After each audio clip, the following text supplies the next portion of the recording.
Hello and welcome along to Destination Wellbeing. My guest this afternoon is Jane Shaw, and Jane and I are going to chat this afternoon about craniosacral therapy. I've been having some treatments myself over the last couple of weeks, so hopefully we'll be able to give you a wee bit more information on as to what craniosacral therapy is and why you might use it. I hope everybody enjoyed last week's show. I know it was a bit of a challenge for me myself going out to do the show on my own regarding goal setting, but we're now almost halfway through January, so hopefully those resolutions or those goals are starting to fall into place and maybe become habits, and just reminding ourselves that it's never too late to set our resolutions for the year ahead or our goals for the year ahead. Every new day is a new start. I'd also like to just remind our viewers this afternoon, Jane, that their health and well-being, I suppose it's the importance of each of us to take responsibility for our own health and our own well-being, and if we've any concerns, that always the first port of call is our GP, and that's a very important first step, and then we sort of evolve from that stage. But very welcome to Destination Wellbeing, Jane. Thank you for having me on. You're very welcome. And so craniosacral therapy, yes, I've been having some treatments myself, but I'm still curious to find out a little bit more. So hopefully by this afternoon, not only will I be a bit more educated as well, but also our viewers will be. So if you'd like to just introduce yourself.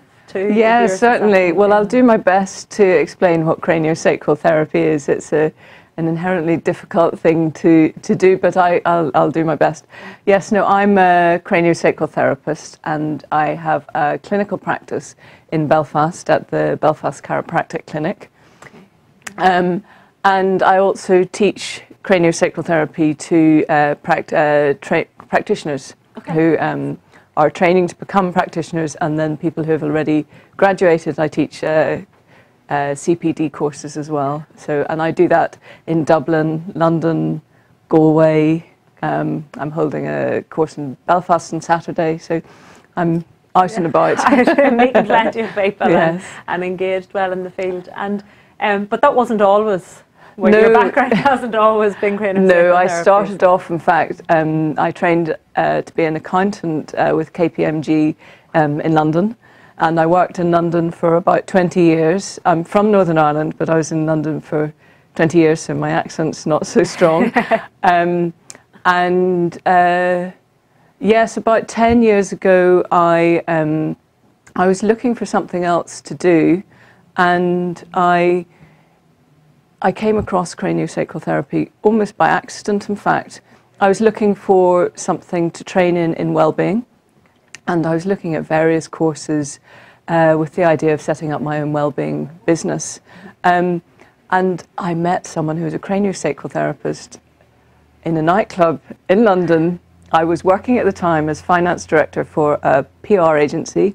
We were promoting a vodka, and I was in this nightclub promoting a vodka, and I met a girl who was a craniosacral therapist, and it was kind of a light bulb moment, and I decided I must train in that. And the first seminar I went to, it was a revelation that I thought, wow, there are other people in this world who think like me, and this is amazing, and I haven't looked back. So that was about 10 years ago. And I suppose instantly what you said there, you know, was you discovering it by accident, but if we strip that back, very often that is what happens. So whether we call them accidents or synchronicity. A few weeks ago I had Michelle Mathers in, and Michelle was talking about our Vago technique and Maya massage. Okay, yes. And like that too, you know, it was sort of this just happened, and it was just part of me. And even my own journey was, somebody bought me a book on reflexology, and I thought, oh yeah, I'll read this, and read it and became more interested. So absolutely, I think the path for us is always there. It's just being in the right place at the right time. And being aware as well. Yeah. Yes. Open to the opportunities and taking the absolutely. The chances. And being aware, one of the things that we do in cranial work is develop our awareness to everything that's going on around us, and relate that to what's happening in our body as well. So, which can be a very great self-healing and self-empowering technique. Well, it's so important. You know, this was one of the famous sayings that we'd be all quite familiar with, is Hippocrates' physician, heal thyself. Absolutely. So and then not that one of the first shows that we did on Destination Wellbeing, I had a guy here who was an acupuncturist, and he was talking about how from the Eastern way of thinking, that in years gone by, the physicians and the doctors were paid up until the point where the person got sick. And once the person got sick, then they weren't paid anymore until they made them better. Okay. And that way of thinking made a lot of sense to me. So these guys were employed to keep the person well rather than support the, it was a healthcare system rather than a sick care system.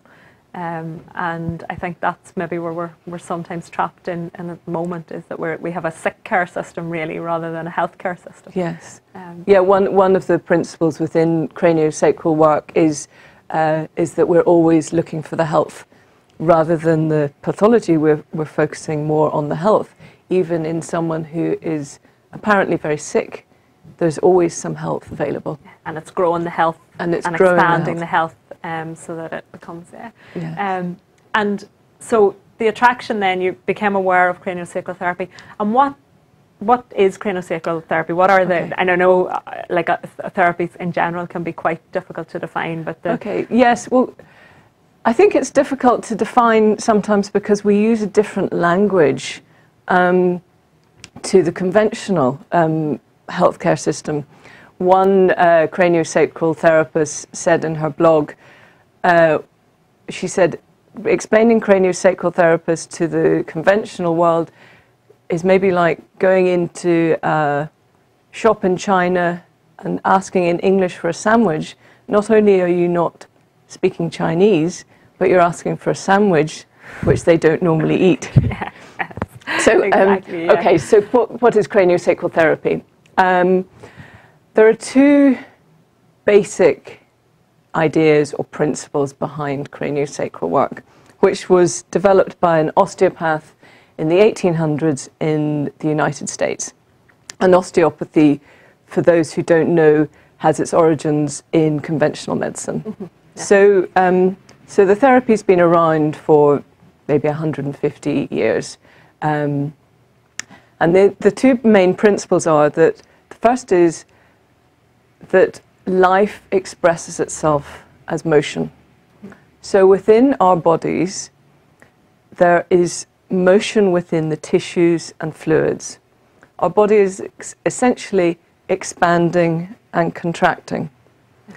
So that as the whole body is expanding and contracting naturally, each cell is expanding and contracting, each organ is expanding and contracting, and there are rhythms within these movements.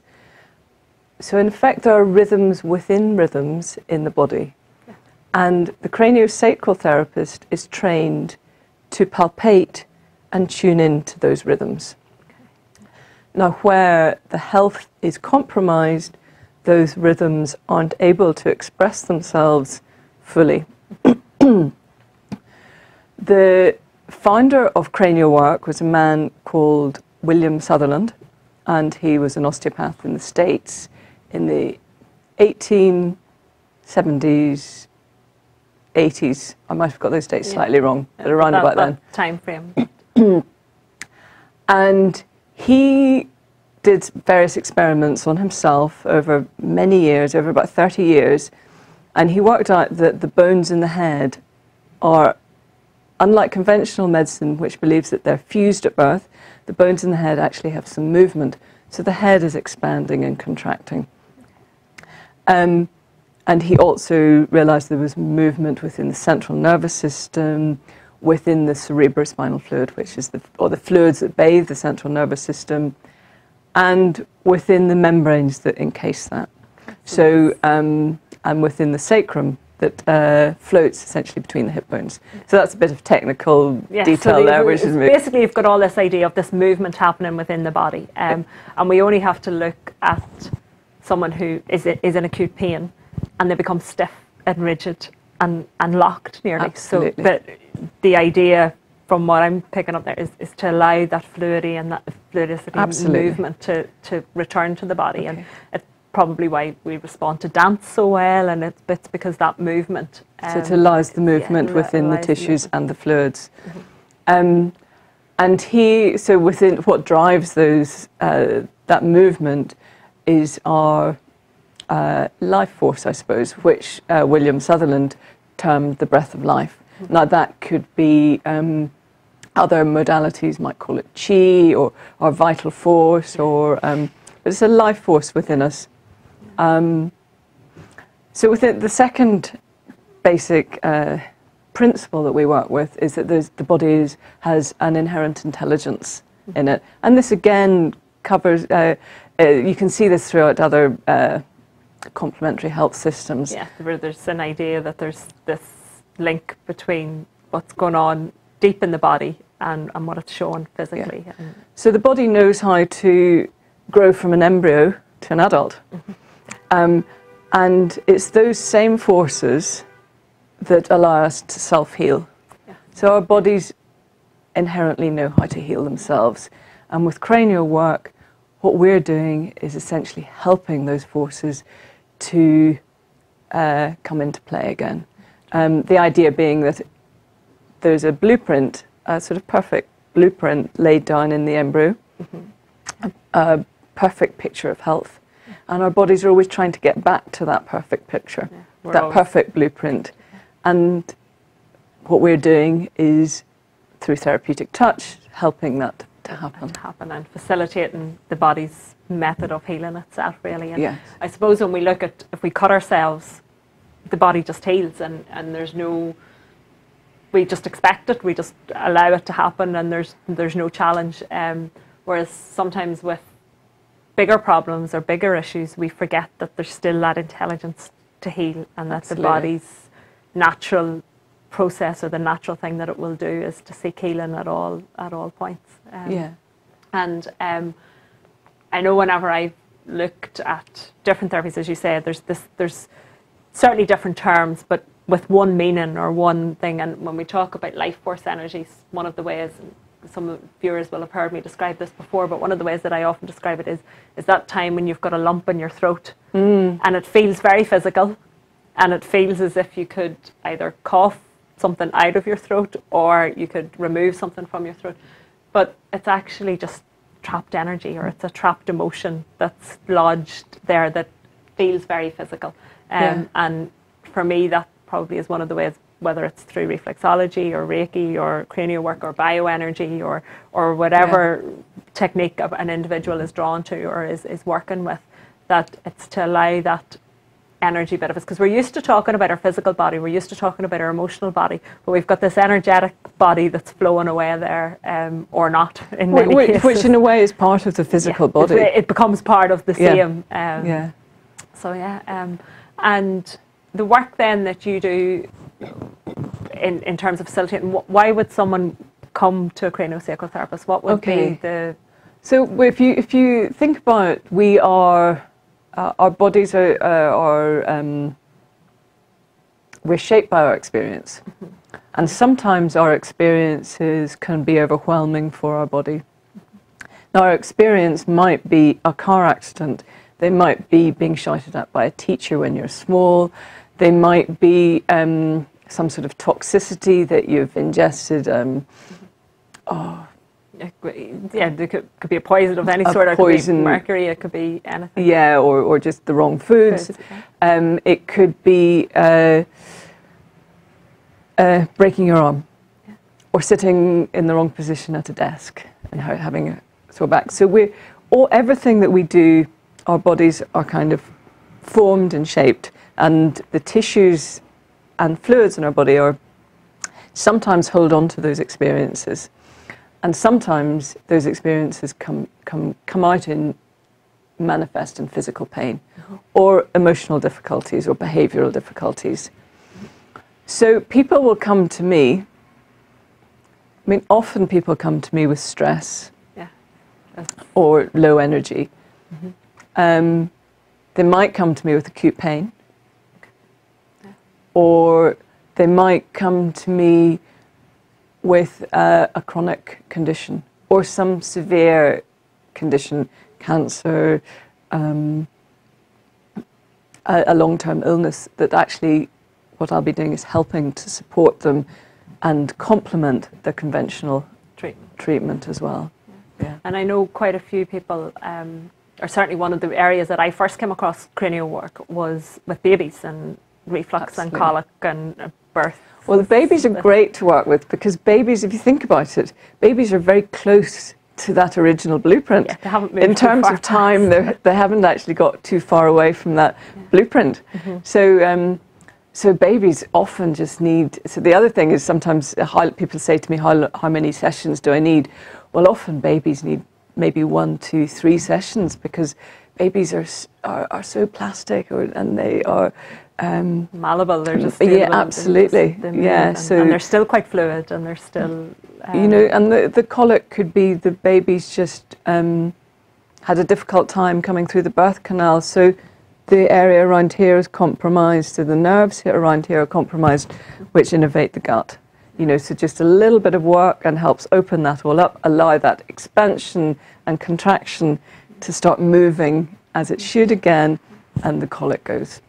So it's lovely working with babies. It's also lovely working with adults, you know, who've been in chronic pain for years or have tried everything, and sometimes it's just so what we're doing is we're really listening to that person's story. Now, we don't need to hear the actual story, which I think you and I have talked about before. Sometimes this can be quite a relief for people who've had quite traumatic times and they don't want to talk about the awful experiences. That doesn't matter, because when I'm treating someone, I'm treating how their body is right now in the present and seeing if the body wants to shift. Now, sometimes it might be interesting to know the story behind that, but we don't have to go there. We definitely don't. And I think that's that can be a big reason why someone may not go for therapy or go for a treatment, because or maybe shy away from conventional talking therapies, whether that's counselling or whatever angle, CBT maybe or something like that, because the story's still quite traumatic and it's still quite raw, and they're not ready to let it go, whereas the healing can happen without that initially, to allow the person to get to the place where maybe they are ready to talk about their story. Absolutely, and sometimes also within cranial work, people worry that or within any sort of therapies, that the floodgates might open and it might be too much for them. In cranial work, the body only goes as fast as it's ready to go. So as a therapist, I'm not there to fix them, as it were. I'm there to support their own self-healing. So that will only go at the pace that the person is ready to go at.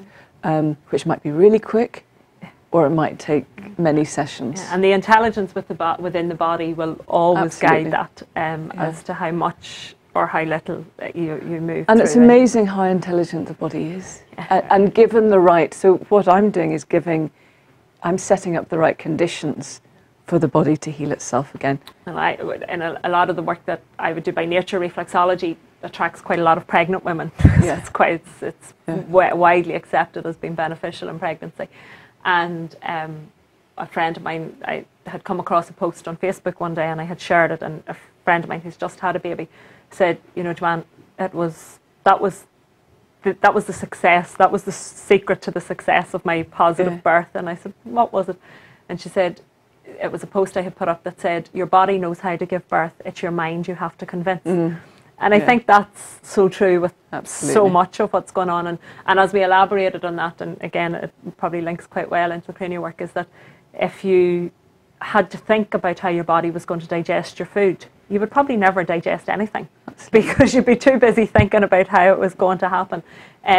Likewise, if you had to think how it was going to pump blood around and how it was going to oxygenate itself and how your circulatory system was going to work and all of those things, you would restrict all of them from happening because you... Well, yes, as you're talking about those systems, that we're often in this sort of stressful world that we live in, especially in the Western world, a lot of us are in that ready fight or flight, constant, that stress response.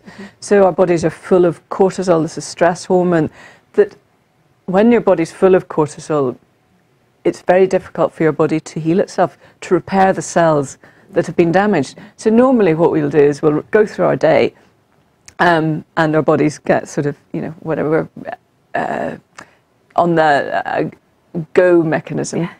And then we sleep at night and we can repair ourselves. but sometimes we get out of balance and our body isn't able to regulate itself normally. Yeah. So with cranial work, what we're helping the body to go into that deep rest, so the cells can repair themselves, and they know inherently how to do that, given the right treatment. So in a way, you could say that cranial work is allowing the body deep rest for an hour. Yeah, which is so important, yeah. which is so healing in itself, because as we relax, it allows everything to just happen and just to fall into place. Yeah. So, I know in the last, I suppose, certainly at the beginning of 2013, I made the conscious decision to take time out to relax. Not because it takes away anything that happens on my day-to-day world, or it doesn't stop the bills having to be paid, and it doesn't stop being busy at work, and thankfully it doesn't stop any of those things from happening. But it allows me time out to just recharge the batteries, really, and to allow the body time to support itself, so that I have friends that said to me, why do you go for stuff like that? You're never sick. And that's why. And then we've got the answer in the question, and I kind of look at them and go, you've just answered your own question, because it's a prevention is better than cure as well. So I think sometimes people think therapies, I only go when there's something wrong with me. Yes. But I find it's equally as important to look at anything that you're doing as a prevention is better than cure, whether that's eating the right food, exercising, taking time out to have a cranial treatment or a massage, or whatever works for the person, or dancing, listening to music, or doing something that helps us to feel good. Absolutely. And the theme for my show last week was based on Cheryl Richardson's quote, which was, what if the only resolution you made was to love yourself more? Yes, I like that. And I think when we move into that space, then everything it falls into place really afterwards, because whether that's we want to lose weight, or we want to help with neck pain or shoulder pain, or whatever, when we make that commitment to ourselves to love ourselves more. Yes. And it also, if this sort of work, it empowers the person to have more choices in life. So by taking more time to be aware of what's happening in your own body. I mean, and these are sort of techniques I will tell clients in a session. So again, I say it's not about me going in and it's a quick fix. Sometimes it is a quick get rid of the pain, but it's a more of a longer term relationship about helping to empower that person to have more choices about what they do with their life. And there's a lot in the press at the moment about mindfulness, meditation. Yeah. Now, as a craniosacral therapist, as practitioners, we sit in mindful presence with our clients and teach our clients those techniques of how to take those tools home, so that they can practice them themselves, just in the morning, in the evening, throughout the day, share them with their family. And as you say, it stops people getting sick in the first place as well. And it's the empowerment. I think, if we look at conventional medicine, a lot of it's about, I need to take this tablet, and I need to do this, and I need to do that. And it takes the control away. And I think, rightly or wrongly, within our nature as human beings, we quite like to be in control. We like to feel that we have the power. Certainly, I know, definitely I do, and been accused sometimes of being a bit of a control freak, but I would much rather the healing came from within me than externally to me, that it was within in my control. You were mentioning in the press, and recently, I don't know, obviously therapies get some coverage, but not a lot in conventional press. But craniosacral therapy has recently appeared on Forbes.com. That's right, yes. Where some of the American insurance companies, is that yes, it was one of the big American health insurance companies. Aetna, I think it's So the CEO was he's a big supporter of craniosacral work, and he is suggesting that everyone should have craniosacral work, practice yoga, practice meditation, and it will reduce health bills dramatically. I mean, I know people respond. Prevention's better than cure. Absolutely, absolutely. He looked at his own work, his own staff within the company, and their stress levels, And he did some clinical trials on levels of cortisol, the stress hormone, how much it was reduced by people having cranial sessions, practicing yoga, meditation. And it's great. It's so validating to hear that. It's fantastic. Yeah. Really yeah. is. You know, there's a great article for the full article. I think it's Forbes.com. Forbes.com, yeah, to check out some of the cranial work there and some of the evidence behind that.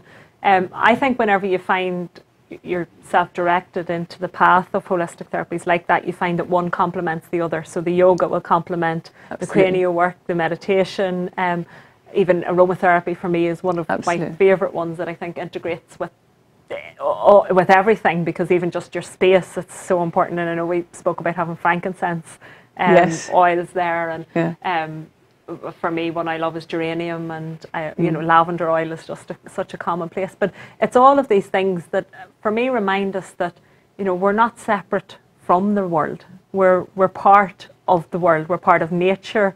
Often we see ourselves as human and disconnected from, or so often we are disconnected from what's going on in nature. But when we look at rhythms and cycles and flower essences and aromatherapy and all of these other things, we realise that, you know, the world was not just where our body's perfectly made and has that intelligence, but the world is perfectly made and has an intelligence as well that we all relate to. So it's about increasing our awareness to everything that's going on around us. And I kind of, it's about being open to everything and being able to do that rather than having to shy away, where all your muscles are contracted. Maybe your voice goes. I mean, nothing is able to function properly. But if you're able to be aware of everything around you and see those interconnections, and be open and expansive, and absolutely. And for me, nature is just one of the greatest healers. Spending time, even from just the feeling of being in nature, but also that awareness of the cycles within nature. And how could anything go wrong, because it works so perfectly. Well, I find myself that we work with, so one of the things I've talked about, these embryological forces, these that help self-heal or grow us from an embryo to an adult. One thing, I've lost my train of thought. So within that, we talk a lot about stillness. So these forces come from a deeper stillness within us. Where I find that stillness easiest to connect to is within nature. In fact, I'm running a weekend in a couple of weeks down in West Cork, with the most beautiful place, I think it's the most beautiful place on earth, to help people connect into that so that their essence can come out, yes. And for me, that's such a nourishing thing to be able to do, to hold that space for others. Yeah, and you, whether it's in my clinic room or in a beautiful environment, on a one-to-one or in a group. Setting, yes. So you mentioned that's at the end. That's the end of January. It's at the end of January. So, yes. I'm looking forward to that. I'm sure. Yeah. I mean, I think when we find that place that we can describe as the most beautiful place in the world, we just, it's almost, for me, it's like something just opens up when you know where that place is for you. And I think we all have it. And for some, it might only be a couple of miles down the road. I mean, or it might be having a bath. Yeah, it might be closing yourself, or it might be walking on the beach with your dogs, or it might be. There's any number of things that it can be, but certainly I think when we find it, it's such a comfort blanket to have, because you go, no matter how bad things can get, or how busy or how stressed or whatever I can get, I know this one place or this one thing, or it may be a collection of things, takes me back to the stillness within who I am and allows me to breathe again. Really is because, and allows that self-healing, that self-regulation, so we regulate our bodies internally, so all of that can then find more ease. It's an easier way of operating. So the next few months then, Jane, they're busy with between teaching and clinic practice and organising retreats. But so yes, I've got a retreat. I'm teaching in Dublin, the new practitioner training starting. I've got I'm teaching a workshop in Galway.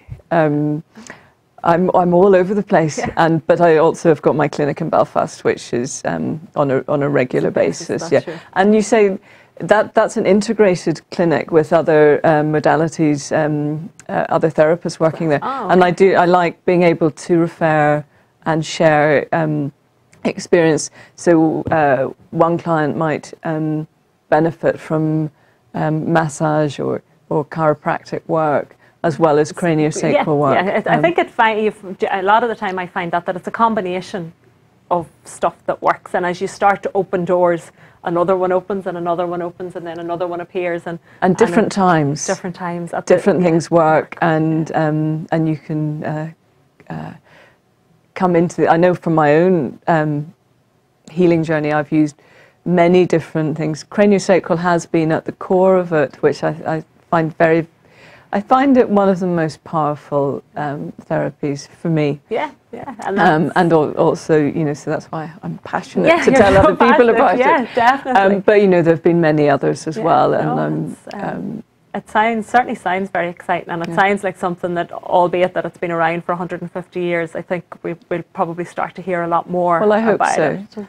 And one thing also to say is that, you know, I'm a believer in working with conventional medicine as well. Yes, it's not just it's complementary. It's complementary. Yeah. Yes, and as I mentioned, you know, I work with people who are seriously ill, maybe going through chemotherapy or whatever, and so it's supporting their health while they're having this quite challenging treatment or going through challenging times. And they need some maybe time and space in a supportive environment for Yeah. themselves. But Jane, thank you very much for your time this afternoon. Thank you very much. You're very welcome. And I know some of our viewers maybe won't be access to Belfast or even to Dublin and to some of the clinics here in Ireland, because a lot of our viewers are out in other parts of the world. But certainly if craniosacral work is something that interests you, there are practitioners all over the world. I mean, there's a huge amount of them.